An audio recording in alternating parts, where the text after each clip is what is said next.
जय श्री राम सभी भक्तों को, जय माता की। फिर एक नई वीडियो के साथ हाजिर हो गए हैं और आज की जो हमारी वीडियो है इसमें आप बताइए कि प्रतिदिन हनुमान जी की पूजा करने से हमें क्या-क्या लाभ होते हैं, क्या-क्या बेनिफिट जो है आपको हनुमान जी की पूजा से होंगे। आज की वीडियो इसी विषय पे है, हमारे साथ अंत तक बने रहना, तभी आपको सारी वीडियो समझ में आती है। और अभी तक अगर गुरु जी को आपने इंस्टाग्राम और फेसबुक पर फॉलो नहीं किया है तो वहां पर भी जरूर फॉलो कर लीजिए। चलिए शुरू करते हैं आज की वीडियो। जय श्री राम। जय श्री राम, जय श्री बालाजी महाराज। प्रतिदिन भोजन करने से क्या होता है? प्रतिदिन भोजन करने से आप स्वयं जानते हो कि अगर हम भोजन नहीं करेंगे तो हम जीवित नहीं रहेंगे। इसी प्रकार से अगर प्रतिदिन हम हनुमान जी महाराज की पूजा करते हैं, याचना करते हैं, साधना करते हैं, नाम जाप साधना करते हैं, मंत्र के जाप की साधना करते हैं, पूजा करते हैं, तो हमारे शरीर का शौर्य बढ़ता है। हमारे शरीर में ऊर्जा उत्पन्न होती है। वो ऊर्जा ऐसी होती है जो हमें दिखाई नहीं देती है। तो उस ऊर्जा को प्राप्त करने के लिए बहुत सारे लोग यत्न करते हैं, प्रयास करते हैं, लेकिन जो व्यक्ति सरल होता है, शून्य होता है, हनुमान जी उन्हें स्वयं चुनते हैं। जो नित्य नेम हनुमान जी की पूजा करते हैं, याचना करते हैं, साधना करते हैं, तो भगवान की दृष्टि स्वयं उनके ऊपर पड़ जाती है, क्योंकि उन्होंने कभी अपने इष्ट आराध्य से कुछ मांगा नहीं, कुछ पाने की इच्छा नहीं रखी। नित्य हनुमान जी की पूजा कर रहे हैं, अचानक ही क्या होता है कि उस व्यक्ति का एक्सीडेंट होने वाला होता है, तो हनुमान जी स्वयं आकर उसका एक्सीडेंट भी रोक देते हैं। वो कहते हैं ओहो मैं तो अचानक बच गया। अब व्यक्ति ये सोचता है कि मैं अचानक बच गया, नहीं, प्रतिदिन पूजा करने का लाभ सामने आ गया। जो नित्य पूजा पाठ करते हैं, उस पाठ से, उस मंत्र जाप से, उस पूजा से हमारा पुरुषार्थ एकत्रित होता है। वो पुरुषार्थ हमारे शरीर के इर्द गिर्द एक रक्षा कवच स्थापित करता है, जिसको ओरा शक्ति कहा जाता है। ये ओरा शक्ति जो है प्रतिदिन पूजा करने से ही होती है। जो अपने इष्ट आराध्य के प्रति नित्य पूजा करते हैं, नित्य जाप करते हैं, उनके शरीर के साथ साथ एक शक्ति चलती है जो उन्हें दिखाई नहीं देती है।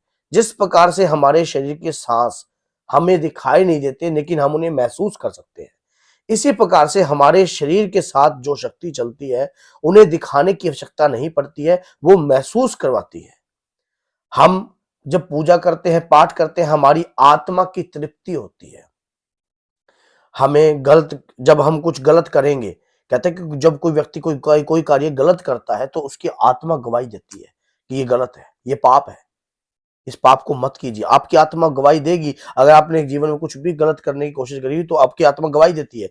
इसी प्रकार से जब भगवान की पूजा करते हैं हम, तो हमारी आत्मा जो है हमें गवाही देती है कि हाँ, हमारे आप जो इष्ट की पूजा कर रहे हो, और जब आप नहीं करते तो आपको कहीं ना कहीं आपके अंदर से एक आवाज आती है कि ये गलत हो रहा है, हमें अपने इष्ट आराध्य की पूजा पूजा को करना। छोड़ना नहीं चाहिए। ये हमारे जीवन के आधार है। ऐसे तो हम अगर दीप दान देते हैं भगवान के आगे, उसका भी कोई ना कोई महत्व होगा। जल का लोटा भर के रखते हैं, उसका भी कोई ना कोई महत्व होता है। ये किस चीज के महत्व होते हैं, इनका क्या महत्व है? ये साक्षी हैं। अग्निदेव, जल देव, ये साक्षी हैं कि हम अपने इष्ट, अपने आराध्य की पूजा कर रहे हैं। ये साक्षी है। उसी प्रकार से आपकी आत्मा भी साक्षी है। कहते हैं कि जब आप का अंत समय आएगा, जब आप इस संसार से चले जाओगे, जब ऊपर यमराज के वहां फैसला होगा, तो आपके पक्ष के अंदर कोई साथ नहीं देगा, सिर्फ आपकी भक्ति ही आपके पक्ष में गवाही देगी। आपके द्वारा किया हुआ कर्म ही साक्षात रूप में आपके सामने आएगा। वो कब होगा? वो जब होता है जब हम लगातार अपने प्रतिदिन अपने इष्ट आराध्य की पूजा पाठ करते हैं।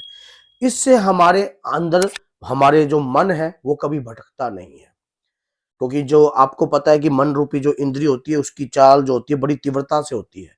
जब भी आप आंख बंद करके देखो, आप अगर आप किसी को ऑस्ट्रेलिया भी देखना चाहते हो तो ऑस्ट्रेलिया में भी आप महसूस कर सकते हो अपने आप को। उस मन रूपी इंद्रिय पर कंट्रोल होता है अपने इष्ट आराध्य की पूजा करने से। प्रतिदिन पूजा करने से हमारे, जिस प्रकार से हम भोजन खाते हैं, हमारे शरीर के भोजन खाते हैं तो उसके हमारे शरीर में जान आती है, ब्लड भी बनता है, एनर्जी भी आती है। इसी प्रकार से हमें अपनी इष्ट आराध्य की पूजा पाठ करने से हमारे शरीर में शक्ति का वास होता है। वो शक्ति जो होती है, जो हमें दिखाई नहीं देती है, अदृश्य रूप में चौबीसों घंटे हमारे साथ वो चलती है। हम कहीं मुसीबत में होते हैं या परेशानी में होते हैं तो आपने जो भी अपने इष्ट आराध्य की पूजा पाठ करी है वो कहीं ना कहीं किसी ना किसी रूप में आकर आपकी मदद करती है। कहते हैं ना कि ना जाने किस रूप में नारायण आ जाए, तो इसी प्रकार से किस रूप में आपकी रक्षा करने स्वयं आपके हनुमान जी आ जाए। ऐसा बहुत सारे भक्तों के साथ हुआ होगा, जब वो किसी भी कार्य में फंसे होंगे या कहीं ना कहीं अगर उलझनों में आए होंगे तो उन्होंने महसूस किया होगा हनुमान जी की शक्ति को। उन्होंने देखा होगा कि बाबा ने स्वयं उनकी आकर रक्षा करी है, बाबा ने स्वयं उन्होंने इस केस से निकाला है, बाबा ने स्वयं उनको कोई झूठे केस में या चोरी में किसी भी प्रकार के कार्य में अगर आपने बाबा की अर्जी दरखास्त अरदास लगाई है और बाबा ने स्वयं आपकी रक्षा करी है, वहां से आपको मुक्त करवाया है। आपका वो क्या था, वही विश्वास जो आपको अपने इष्ट पे, जब हम उनकी प्रतिदिन पूजा करते हैं तो हमारे अंदर एक विश्वास उत्पन्न होता है कि हमारा बाप हमारी रक्षा जरूर करेगा। तो आज का सवाल भी पूछ लिया जाए। आज का सवाल ये था कि जिस प्रकार से आपको पता है कि भगवान जो लक्ष्मण भैया जैसे प्रभु श्री राम हैं, उनके जो लक्ष्मण भ्राता हैं वो शेषनाग के अवतार हैं, तो मैं ये पूछना चाहता हूँ कि भरत जी किसके अवतार हैं? तो ये आज आपका सवाल है और आप अगर जवाब देते हो, जिस प्रकार से आपने देखा कि वो तो शेषनाग है और भरत जी कौन है, इसका जवाब आपने गूगल से सर्च करके नहीं देखना है, कहीं से सर्च करके नहीं देखना है। जवाब अगर आता हो तो लिखना, अगर नहीं आता तो इससे पता लग जाता है कि आपको इस चीज का ज्ञान था या नहीं था। और अगर आपको भी कोई वीडियो बनाने के लिए कुछ भी अगर आपको चाहिए कि मुझे ये वीडियो, आज मैं लाइव आऊंगा, कल मेरी तबीयत जो थी खराब थी, तो बोलिए जय सीताराम, जय श्री बालाजी, जय माता।